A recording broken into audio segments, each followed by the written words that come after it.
You can open an account using the Fidelity Investment app from the Play Store or App Store. However, if the app is not available in your country, you can simply use a browser and go to the fidelity.com.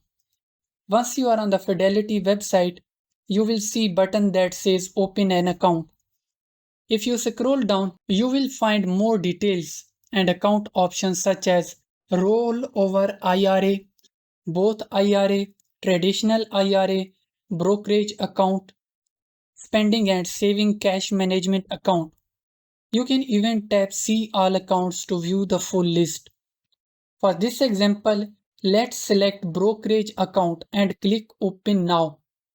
After clicking, you will be taken to a new page where you can find to fill out a form. First, answer whether you are already a Fidelity customer. Then enter your personal details such as first, middle, and last name, Society Security Number SSN, date of birth, country of citizenship, phone number, and email address, residential address, street, city, state, zip code. Click Next to continue. On the following pages, you may be asked to review and agree to the terms and conditions. Once you have completed all the steps, your Fidelity investment account will be successfully created. And that's it. How you can open a Fidelity investment account.